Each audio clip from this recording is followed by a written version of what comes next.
Good afternoon, everyone. It's a great pleasure to be here at the City UK Conference today to talk about how we can make the UK a hub for digital and services trade. Now, we all recognise COVID is a very difficult time, not just for Britain, but right around the world. But the way we are going to recover from this crisis is through trade. And what is particularly important is trade in services and trade in digital. We've seen how over the course of the pandemic, there's been an acceleration of the use of technology.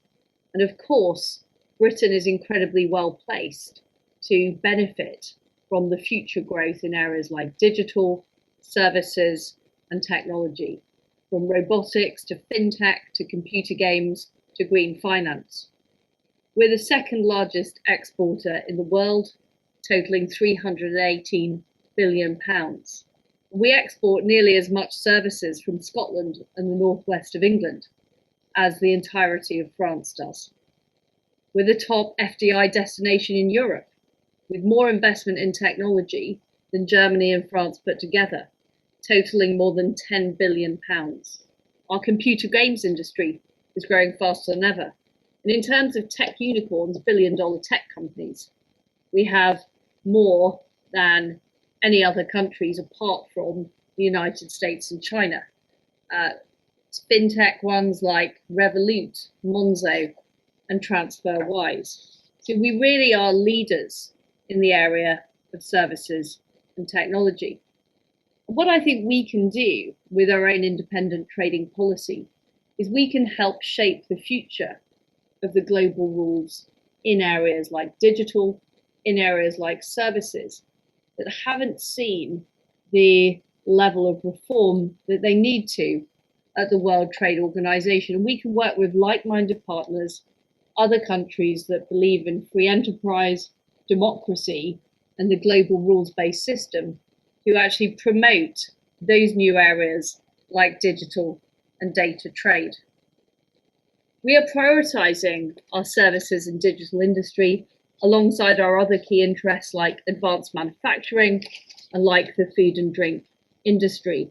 And in all of the trade negotiations we're currently engaged in, we are looking for advanced services chapters with our negotiating partners in areas like data and digital, in areas like financial services, mutual recognition of professional qualifications, and mobility, because we know all of those specific chapters, specific areas deliver real benefits, not just for London and the South East, but right across the United Kingdom. We've also just announced a new Office for Investment, bringing together a crack team across government under the leadership of Lord Jerry Grimston, which will deal with the bureaucratic barriers that investors face when they're seeking to invest in the United Kingdom. And we're also boosting our exports in areas like digital and services. We've just launched, for example, a digital and trade network across Asia Pacific to support companies out in that region with people on the ground that understand the details of those businesses. And what's really important is that as we negotiate these new trade deals, we're drawing on the strong expertise of the industry that we have in the country. So this is why we've established new trade advisory groups, and on them sit organisations like TheCityUK and other professional services, financial services, and legal services organisations, making sure that as we negotiate the deals, we're getting the specific advice, technical advice that is going to give us the best possible deal for the United Kingdom. We also make sure that leading professional service providers sit on our strategic trade advisory group like KPMG. And we've also got the Board of Trade, which leads on our broader trade strategy and new ideas. We've got the founder and chief executive of the Starling Bank, Anne Bowden, on the Board of Trade, as well as the Lord Mayor of the City of London, because our trade policy is designed to benefit businesses across the UK, and we can only make sure that it does that if we are involving and engaging you as we work on these trade negotiations. We do see an opportunity to lead the world in areas like digital and data trade and services trade. Next year, we will have the presidency of the G7, and trade will be one of the key issues we're discussing. We'll be looking at green trade, we'll be looking at trade against pandemics, we will be looking at reforming the WTO to update the rules for the modern age. We'll also be looking at digital and data trade. And again, we'll be involving organisations like the City UK in the work we're doing to promote those initiatives. We launched the UK Global Tariff earlier this year. It's a simpler, lower tariff than the common external tariff. What it also does is reduce tariffs on 100 green products, an idea we are very keen to promote across the world to encourage other countries to adopt it. Because as we seek to move forward on the green agenda, as we are hosting COP26 next year, the UK has already become the first country in the world to make robust environmental disclosure standards mandatory. And we're doubling our international climate finance to 11.6 billion. We believe that through a combination of technology, of trade, and of working together with other nations, we can make a real difference. And in terms of our broader trade agenda, we have put in our manifesto our ambition to get 80% of the UK's trade covered by free trade agreements within 3 years. And we want to build a cat's cradle of trade deals across the Atlantic and the Pacific, with the United Kingdom at its heart. Now, this isn't a typical cat's cradle. We want that it's supercharged by fibre optic cable and satellites. And we want it focused on our strengths, which alongside food and drink and advanced manufacturing are digital and services. Miles very kindly mentioned the Japan deal that we have recently struck. And this deal is important because it shows the type of trade policy the United Kingdom wants to have post EU as an independent trading nation. It goes further than the existing deal in areas like digital and data, anti-data localization, protecting the free flow of data, but also protecting things like source code and net neutrality. It goes further in terms of professional services, of mobility of professionals between the United Kingdom and Japan. It goes further in areas like intellectual property protection. And it goes further in areas like protection of geographical indicators. What it does is it allows greater innovation, it allows greater trade, particularly in technology, and it also makes sure that our financial services trade is underpinned by regulatory dialogue and again underpinned by advanced data and digital agreement. Our services are our biggest export to Japan, accounting for 51% of trade. And I was very pleased that the City UK concluded it raises the bar for trade agreements in services. I mentioned the temporary movement of high-skilled professionals, but what we've also achieved in the Japan deal is measures affecting the supply of services, including technical standards, and making sure they're administered in a reasonable, objective, and impartial manner.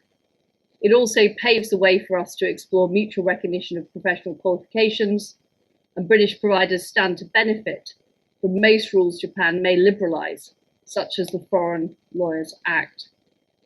I believe that these provisions show the UK's commitment to a liberal and transparent trading environment.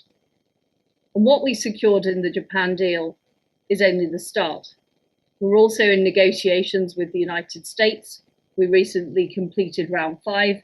Again, we're looking for an ambitious financial services chapter with high regulatory standards and the agreement to facilitate cross-border flows. Of course, we are working with both parties in the United States. There is a consensus that a trade deal with the United Kingdom is a good thing, and we're determined to make further progress.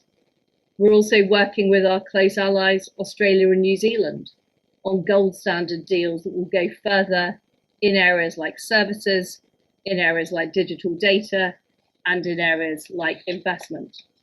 And these agreements are important in themselves for the economic benefit they bring. But they're also important because they provide a bridge towards the Trans-Pacific Partnership. And the Trans-Pacific Partnership is a very exciting agreement because it contains some very high quality services chapters that will be of huge benefit to the United Kingdom. British companies have been doing £111 billion worth of trade with members of this free trade zone. And we could do even more as a full member of the organisation. It would give us unprecedented and deep access to over 40% of the world's gross domestic product, which equates to over £27 trillion. And if you add the EU to that number, that's £40 trillion. What I think is interesting about CPTPP is the ability to have a single set of rules operating across that area, which not only benefit our businesses, but also help to set the global environment in a world where the WTO hasn't significantly updated its rules on some of these issues since 1995. We're also doing further work alongside Trans-Pacific Partnership accession with countries like India and Brazil to remove market access barriers in areas in both goods and services. One thing I did want to mention is the importance of digital and data and services in trade, and the fact that we think it's not fully being taken into account in the economic models we do at the moment. So this is why we've commissioned Tony Venables of Oxford University to look at the benefits in particular of digital and data and services chapters on trade agreements. A recent study of USMCA suggested that digital and data chapter actually had more effect on the economy than any other part of that agreement. And we suspect that's the case for deals like Japan and the Trans-Pacific Partnership, but we want to get more evidence about the specific benefits that digital and data provide. It's been great to have the opportunity to talk to the City UK about our ambitious plans to create a cat's cradle of trade deals across the world with advanced services and digital chapters. We believe that we can open up new opportunities to businesses abroad and attract more investment across our country.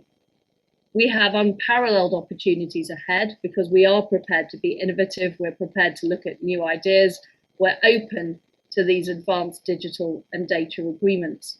And we believe that this can benefit domestic industry here in the United Kingdom, but also attract more investment overseas.